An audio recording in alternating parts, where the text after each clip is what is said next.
શું કરો છો? અરે હર્ષેલ આ તો આ તૂટી ગયું આવ્યું. અહીંયા આપણે ગીઝર લગાવી હતું ને ત્યાં ફિલિપ લગાવેલું હતું એટલે ગમે તે કારણે જો તો શું થયું છે પાણી ચાલુ છે એટલે આ પાઇપથી તૂટી ગયું. આ બી તૂટી ગયું. આ પથ્થરો આટલો હતો જો આવ્યો આ પથ્થર અહીંયા તૂટીને અહીંયા પડી તૂટી ગયું. કેવી રીતે તૂટ્યું?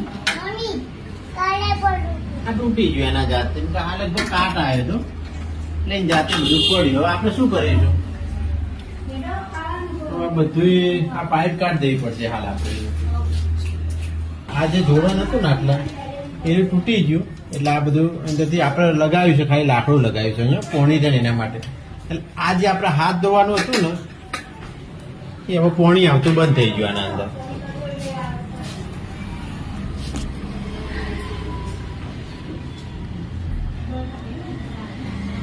પાઇપ આપણે કાપવી પડશે. આ પાઇપ કાપીએ અને આ બી અલગ કરી દઈએ પછી આને આપણે જોઈન્ટ કરવું પડશે. આ પથ્થરો તૂટી ગયો છે. આમાં શું કરીશું? એ જ કહું છું શું કરીશું કે હવે ના પથરા માટે આપણે લગાવવા માટે આ જે ખરી આ જે પથ્થરો અહીંયા હતો અહીંથી હતો જો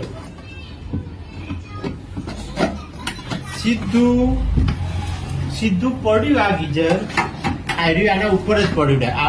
આ પથ્થરો આટલા ફિટિંગ કરવાનો હતો આટલા આમ પેલા લગાવ્યા તો સીધું આર્યું પડ્યું ટુકડો થઈ ગયો. ટુકડો થઈને પડ્યું બધું. અત્યારે કોણી આવતું બંધ થઈ ગયું. જો કોણી નહીં આવતું આવે બંધ થઈ ગયું. અહીંયા સીધું કનેક્શન આટલા આવતું હતું એટલે એ આના જોઈન્ટમાં હતું. આટલા ડાયરેક્ટ જોઈન્ટ થઈને આમાં આવતું હતું પણ અત્યારે કોણી બંધ થઈ ગયું.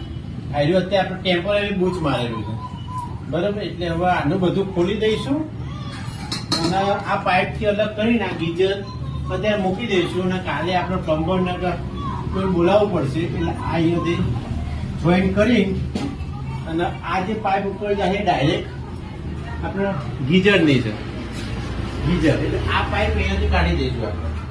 અત્યારે હાલ એવું થાય એવું છે આ જૂનું છે એટલે આ જૂનું હતું ને એટલે બહુ સમય પહેલા તૂટી ગયું.